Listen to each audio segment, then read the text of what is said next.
Hi everyone, my name is Dariana Lopez. Today I'm going to do my book talk presentation. The book that I chose is titled as Areli is a Dreamer. The author of this book is by Areli Morales herself, and the illustrator is Luisa Uribe. For context, Areli was a young girl. She was born in Mexico and raised by her grandmother.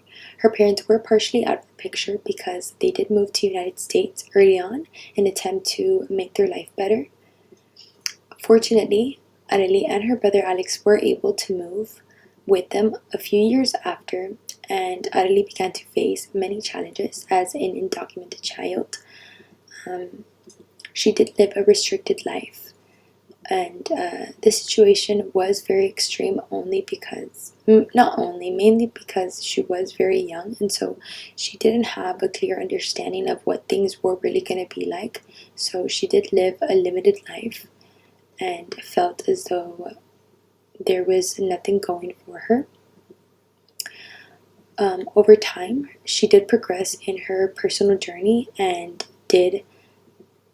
was able to have a good outcome. She was able to succeed in several things, to progress, and yeah. For the setting, we have two locations. We have Mexico City, where she was born in, and New York City, where she now lived at. The three main characters are Areli Morales, the narrator, her parents, and let's not forget her grandma, who raised her since she was a baby. The four main events are Areli's early life in Mexico, her life in New York City, her challenges when moving to New York City, and finally her progression in her experience and finding the courage to have a voice, to feel validated within herself. I think these four events are super important because they highlight the overall story that she writes about, and they are the central points.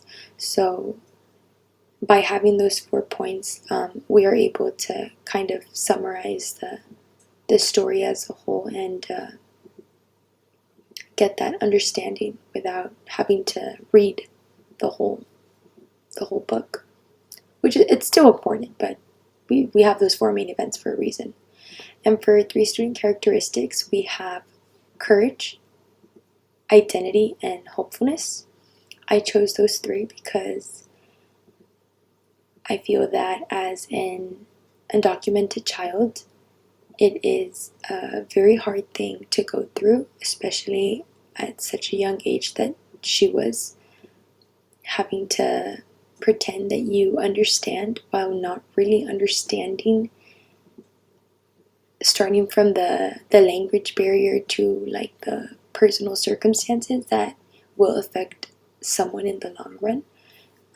So I think courage is a super important thing because it did take her a lot to have a voice and to settle with that voice, to exceed by living up to those dreams and having the courage to voice it. That is what stood out to me.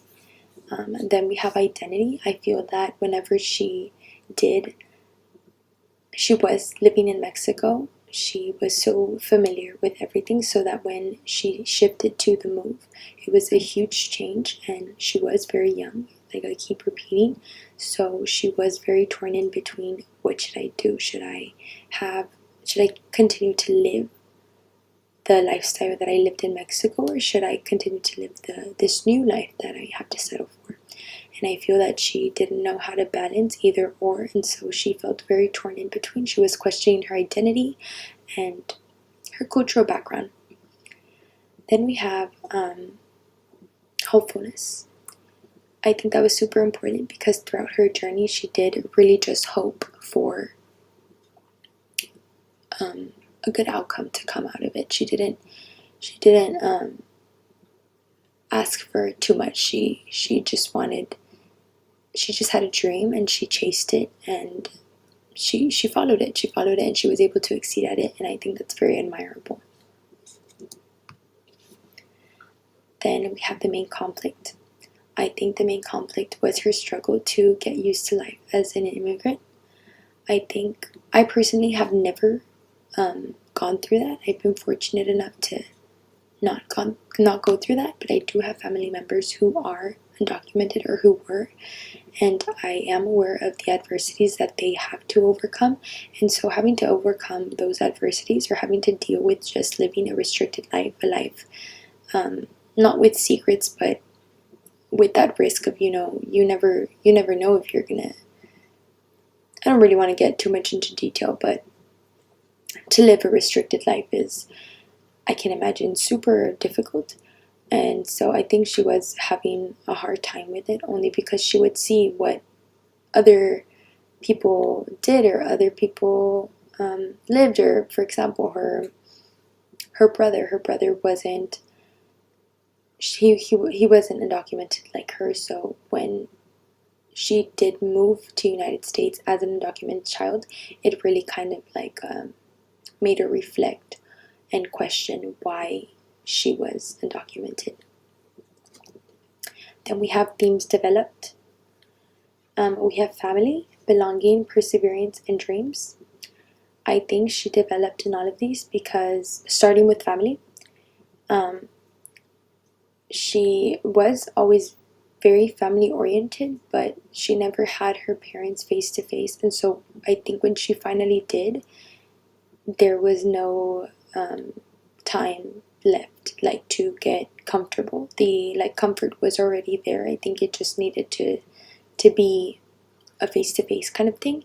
Then we have belonging. I think her moving made her feel very out of place. She didn't really know much, and she didn't really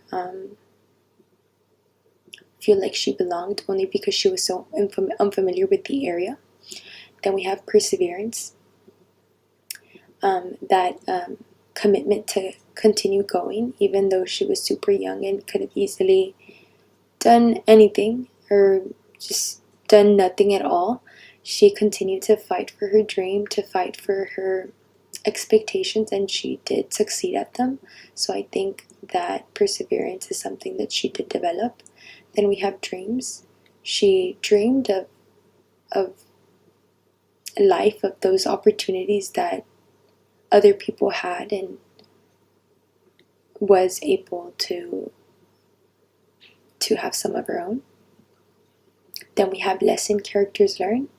I think she allowed herself to be proud of her identity.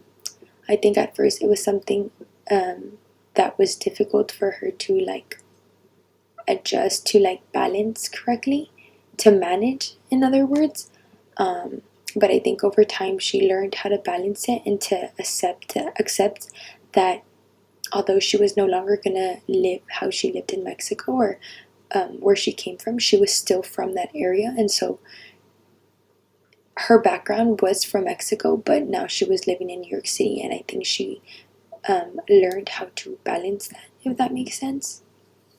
And overall, be proud of who she was and where she came from. She chose to embrace it while still living in a new area. And then being different is a strength, not a weakness. I think along the way she had to learn that, because at first she felt weak. She felt silly for being different, and over time she realized that it's not really like that. I think I really admire that, only because I myself once thought that being different was a weakness, and it's not. It's a strength. It's the beauty of the originality of being unique is beautiful. That's what I that there's beauty in that. There's beauty in being unique, and I think that there is so much more strengths than weaknesses. Then we have the short passage.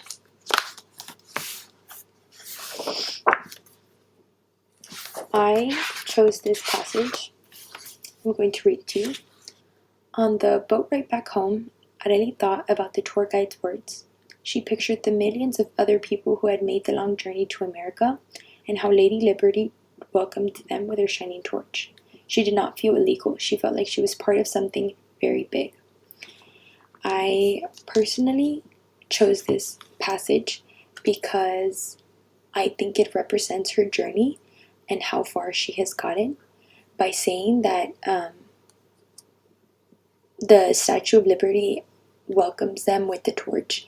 I feel like is an expression. It's like representing a sense of freedom, the freedom that she now feels, that like acknowledging that she deserves the same amount of opportunities and dreams and hopes that any other person can have. And so I really admire that, because that text alone just kind of highlights the journey, the journey that she's gone through, and that progress, that certainty that she is now able to live a dream. She is now able to go by that dream, and I really admire that. That is why I chose this passage. Why I chose this book? I chose this book because I think she added so much realism to it. Apart from it being a real story, it was very real. The animation was like childlike, but the illustration was very beautiful. I think every situation and every page was represented beautifully, and so I really admire that. I really liked the way she expressed the story. She was very real and expressive. I think it was very educative. And I think students of all ages would benefit from reading this, because I feel that the topic of immigration is very overlooked. And so I think teaching students about the topic itself provides insight, provides that provides that knowledge of knowing that there are diverse people in the world, and that if we know about that at such a young age, we are able to form that strong community that we have so longed for. Because I think the topic of immigration is super overlooked, and I think it is not put into consideration, and I don't think it is introduced to students like I feel like it should be. And so yeah, what I liked most about the book is the realism that it has, just like I said with the first question. Although it was the animation, the illustration of it all was very childlike, I think it still showed that sense of realism. And so I think it's beneficial, and it's admirable for other people, as other people may also be going through something similar. They may also be going through those different backgrounds, cultural challenges that question an identity. And I think that if they read a book like this, or any other book that is similar to this one, they can resonate, and therefore feel that sort of comfort, and know that they have every right to use their voice, and to have dreams, and live for those dreams, and take that extra step. So yeah, I hope that you enjoyed this video. I hope that you enjoyed it, although I did stutter, and I hope that you enjoyed watching it and hearing it. Thank you. I hope that this book helps you, inspires you as much as it did to me. Thank you.